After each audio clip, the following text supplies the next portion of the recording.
Good afternoon, it's Brian again here with THE, or the Horror Experience.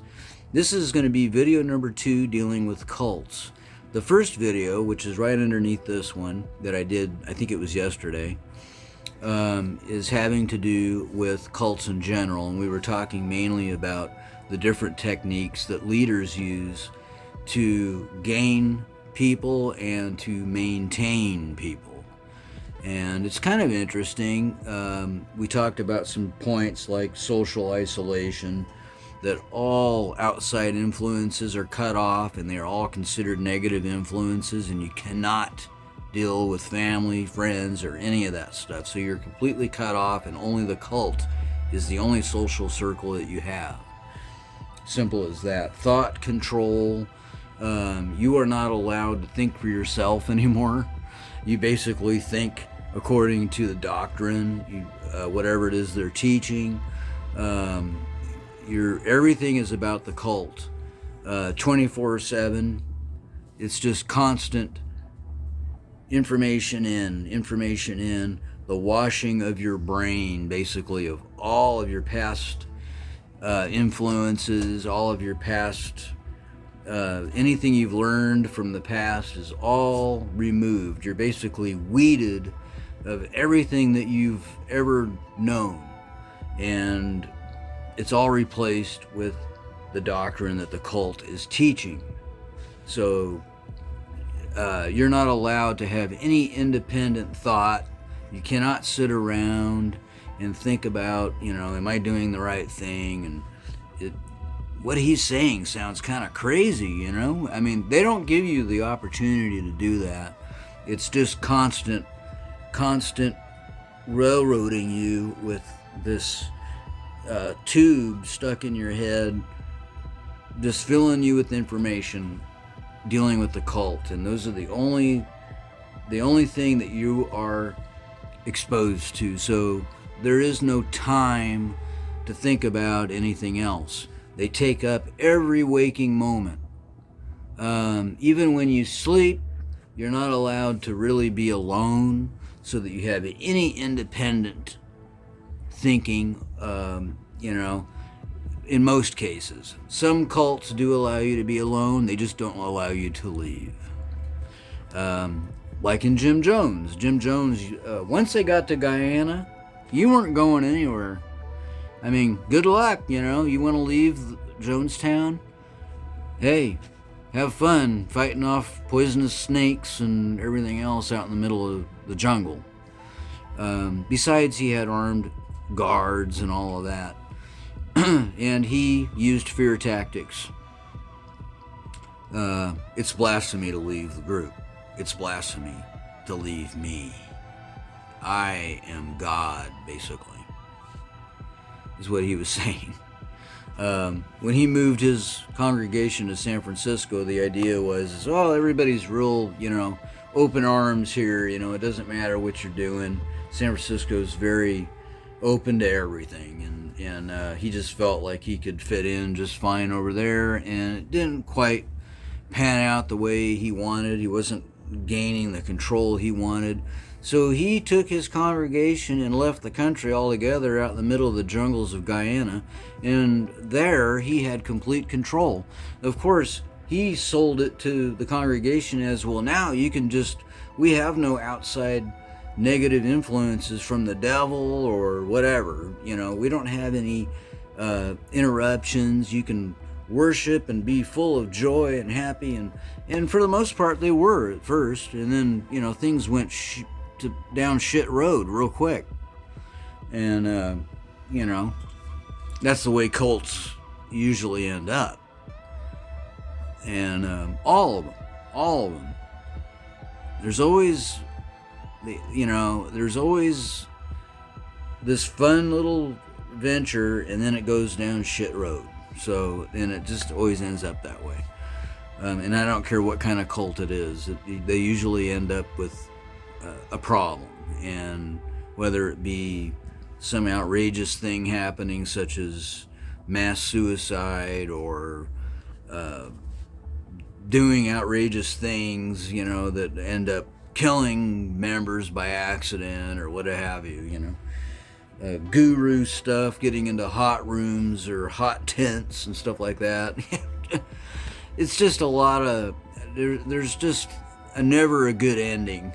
It just never ends well, I'm sorry to say it. And anyway, they give you no time to think for yourself. You're constantly fed information. You're constantly busy in doing chores and jobs and training and meetings and having functions, so on and so forth. Every waking moment, there's just no time for anything else. There's no time for outside communication. There's no time for any independent thought, so that you can't talk yourself out of it. Also, they use the fear tactics, as usual, like we talked about. They use financial dependency. In Jim Jones's case, most of his members were people that were pretty much on the edge of the line. I mean, these were people that were struggling, that were looking for something. They were looking for a place to belong. They were looking for a place to get away from their crappy life. And he was the answer. Unfortunately, cults look really attractive when you're struggling and when you're depressed and when life isn't going your way, or when you're broke and about ready to hit bankruptcy and so on. The unfortunate thing is that most cult leaders were that way themselves initially, before they even got going with the cult. Marshall Applewhite was in jail. He was depressed. He was struggling. He went bankrupt. He just had a lot of issues. And once the cult got started, he was already a mess. As far as I'm concerned, he was already had some mental problems, and a lot of people were already aware of it, including his son. I think his name was Mark, if I'm not mistaken, who felt terrible. I mean, I don't even think he knew what was going on, but I mean, he knew the cult was there, but I don't think he knew that how serious things were, and that they were planning on what they were planning on doing, and so on. But anyway, and then people like Jim Jones, I mean, he was a thug. He was like he was a psychopath. I mean, he was, abusing animals and killing animals as a kid, and just, there was a lot more to his background than a lot of people are aware of. I've done some deep research on this guy, and he was he was borderline a serial killer. I mean, I think he had serial killer tendencies, and I think that the cult kind of kept him out of that, and he had, he was a sex addict and a drug addict and everything else, so this man was trouble from day one.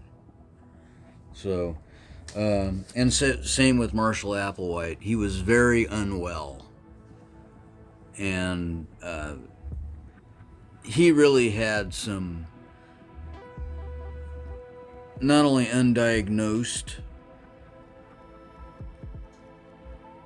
but untreated issues up here, and it just, he was brilliant, but he was sick, and he needed help, and he just progressively went downhill, and that's what happened. But anyway, so we are going to be talking about this man and Marshall Applewhite and his Heaven's Gate cult and what he did to gain people. Now, his ideas were really not so much about mysticism until after he had his heart attack. He had a heart attack when he was still, I believe he was still in Texas at the time, where he's from. And one of the nurses that was taking care of him while he was recovering from the heart attack was Bonnie Nettles, who was into mystics and was into astrology and psychic stuff, and she was also into extraterrestrials and that kind of thing, and believed that extraterrestrials are visiting Earth. You know, I believe that. I mean, a lot of people do, and I'm not going to say they don't. You know, I think that a majority of the footage and so on that we see today are hoaxed, but I think that there's a lot of you know, unexplained activity that is filmed that cannot be explained, or that we can just say, yeah, is something from somewhere else, whether it may even be us. It may be us from the future. Who knows?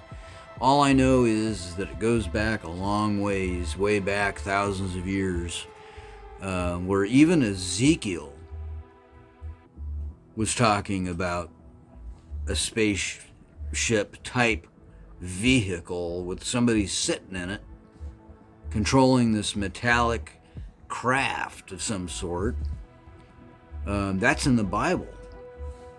I don't remember if there was any real true explanation as to why he saw that vision or what it was about or what the explanation was. I don't remember, but all I know is I remember that somewhere in the book of Ezekiel. You can look it up and find out more about it. I guess, you know, if you go back to the original translation, you know, maybe you can kind of break it down a little better, but it's kind of an interesting little section there. But and then, of course, the pictures that were, or the drawings on rocks and stones and stuff from early peoples, from early cultures that depict crafts and alien-looking beings and so on that you see all over the globe. And they couldn't communicate with each other to, you know, to influence one another. So obviously they were seeing and drawing the same things. So something's going on for sure. So I'm not completely going to denounce what Heaven's Gate was about in some areas. But, you know, but I think that, you know, we have to be careful on how far we take it and how we draw conclusions on stuff. And that's the unfortunate thing about science today. Science is, you know, you can't take a theory and draw a conclusion. I'm sorry, you can't do it. You can't say the Big Bang Theory happened if you weren't there to see it. It's a theory. Just like, you know, evolution is a theory. To be honest with you, there is absolutely zero evidence in the fossil record that shows something turning into something else. Yes, there's Archaeopteryx.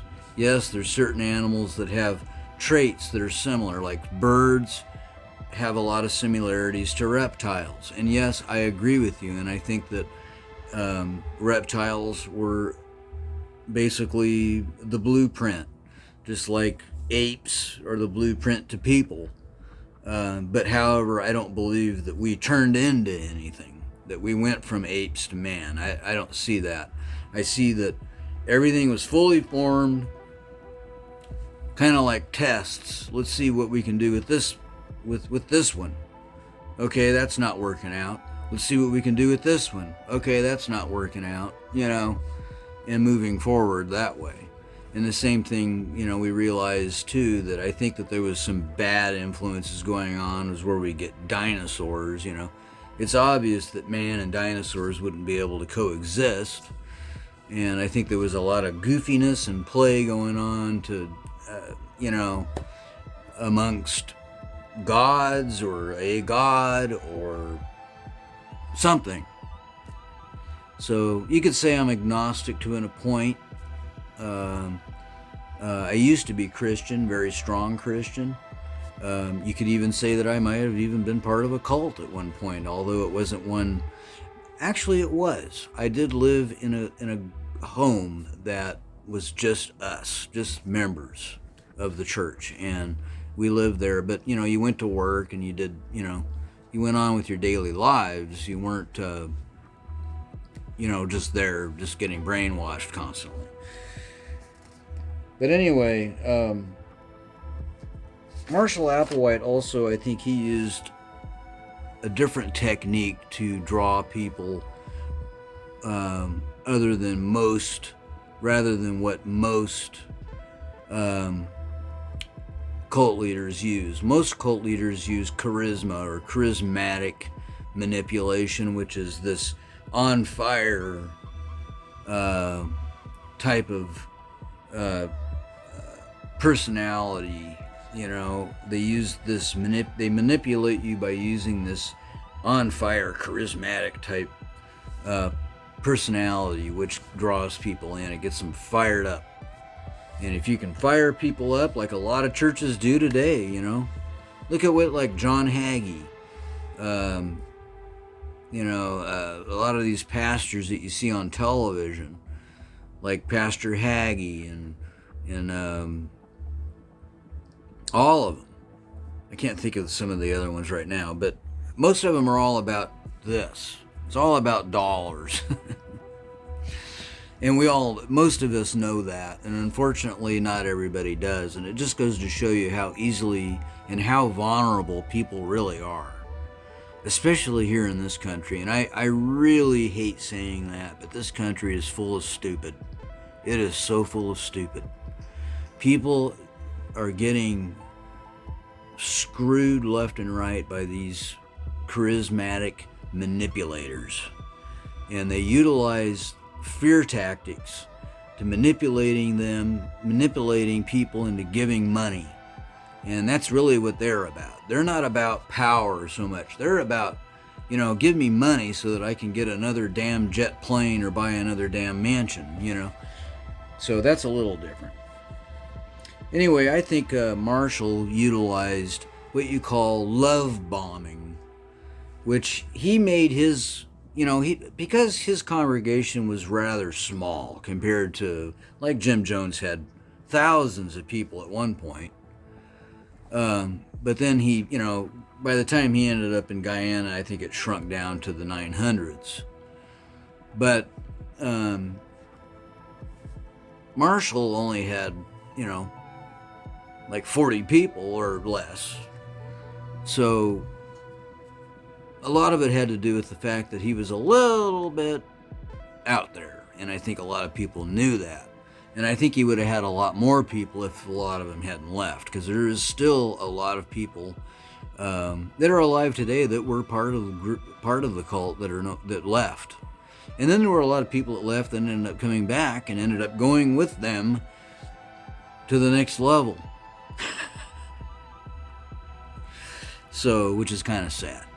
And I'm not laughing because I think it's funny, because I don't. I just think that it's pathetic that somebody would fall for something like that. But he used what they call love bombing, which makes you feel important, makes you feel needed, gives you love, makes you feel like a sense of belonging, even more so than a lot of the other cults. A lot of the other cults are drawn in by the charisma, the fear, the need for dependency because of financial reasons, because of they just so brainwashed into believing what they're being taught. And it's all about the leader. It's all about the leader getting what he wants. It's not about you getting anything. Generally, the members get the shit end of the stick. In which they do, and then a lot of times the leader goes right along with them. But which happened in Heaven's Gate and People's Temple, but or I should say Jonestown, or the Jim Jones cult. At any rate, basically they use this manipulation that I am absolute truth. What I am telling you is absolute truth. Now, when Marshall started out in the 70s, in the early 70s, like I said, he'd had a heart attack, and then he met Bonnie Nettles, and she was a mystic who really influenced him to go in the direction that he went, which was towards more of this science fiction type theme And this went on. They traveled around.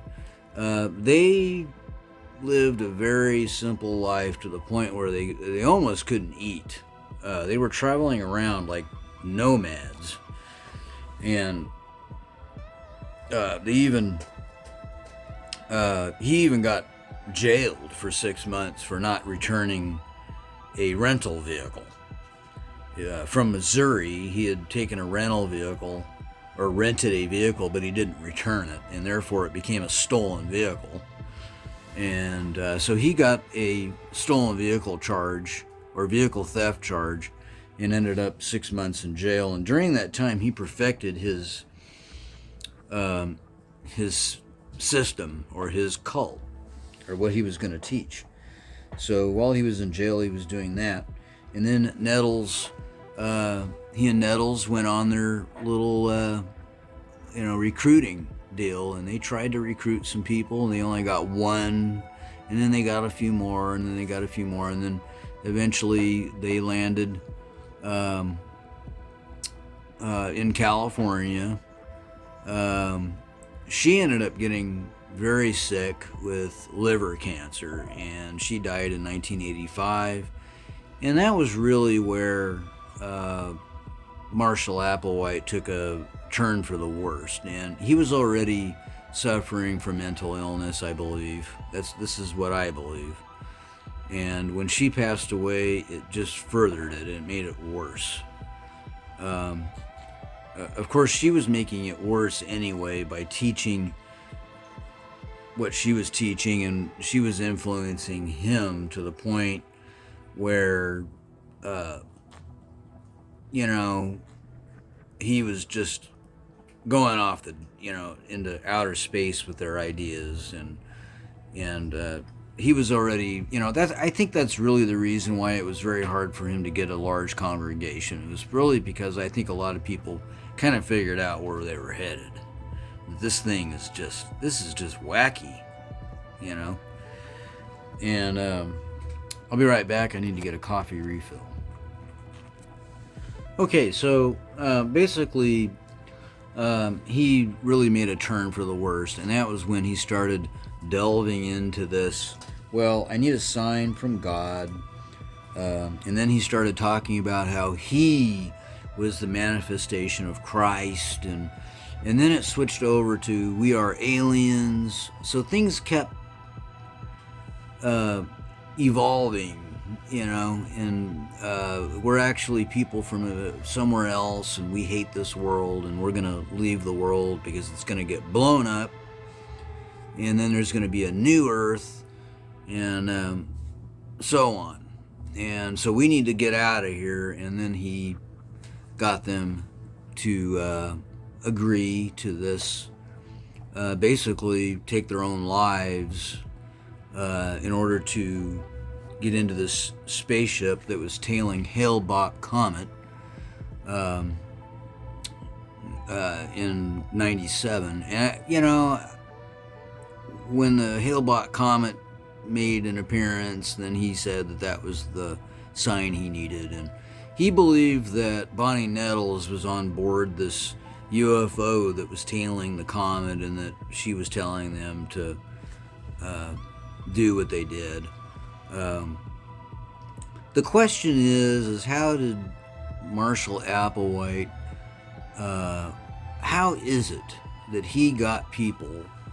Now, the congregation of Heaven's Gate were a little different, quite a bit different than most cults, than most congregations and cults. Most of them are not always the most educated, and they just kind of fall for stuff and so on. Whereas with Heaven's Gate, the people that made up the cult were educated. They were often techie types. They were computer savvy. They knew how to program computers. They were building websites at the time when the internet was first getting launched, and they knew how to do all of these things. He had people that had specialties in all of these different areas. He had men, he had women, he had people from all over the country. that were involved in the cult, and they were all very educated. Some people might call them nerdy or techie types, or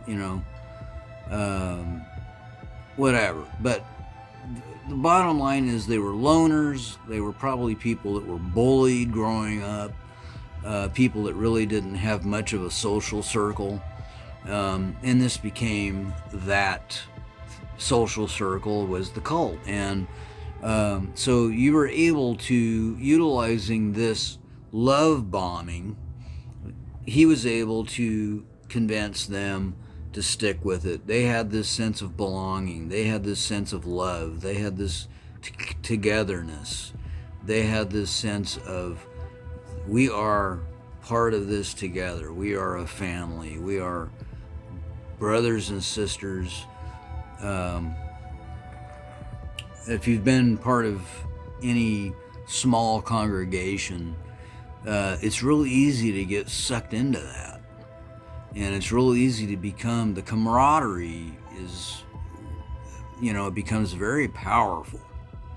And I don't care how intelligent you are or how much common sense you have, it's real easy to just get so,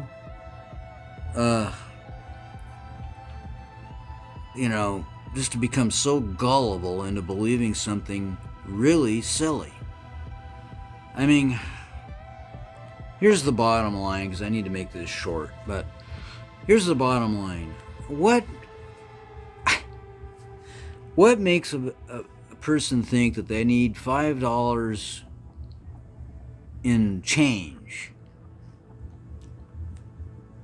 sitting next to them and some form of identification with them before they killed themselves, so that when they go to this spaceship that's tailing Hale-Bopp Comet, they'll be able to spend the $5 and they'll be able to tell people who they are with their identification.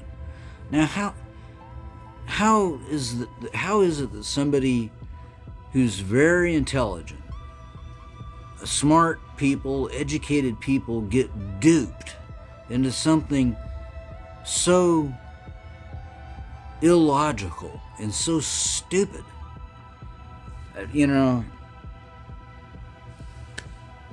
It takes, and that's where, the reason why there were so few people involved in that group, and the reason why those few people, the 39, including Marshall himself, killed themselves.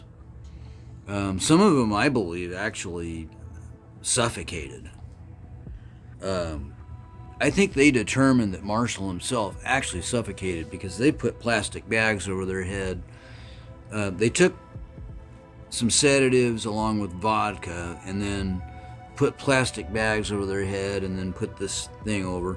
And actually a few of the members did away with Marshall first, and then they took their own lives. Usually it's the other way around. Usually it's everybody does themselves in, and then the leader will go last. Like in Jim Jones's case, and I think one of his people probably shot him. Some people say it was a self-inflicted gunshot wound to the head, which is very possible. Or he may have been such a coward that he just had one of his guards or something just shoot him, What they did, I have no idea. That would be interesting to check out. But anyway, so that is the Heaven's Gate. A very strange group of people that just, he used love and he used caring and to get obedience in order to get people to stick, rather than just using the charismatic manipulation. He used love bombing manipulation, and he was able to get 38 people to go with him to commit suicide, basically, in the name of something so silly is really a sad thing. But that's what happened. And people are gullible. And people, no matter how educated they are, can be duped into believing the most ridiculous things. And that's a good example of it. But anyway, that's the bottom line. And we will conclude cults at this point, and I will continue on with some other things. All right, guys, until next time, we will see you on the next one. I think I'm just going to do some shorts for a while, and where it leads us, or where it leads me, I have no idea. We'll just play it by ear. All right, guys, we'll see you on the next one.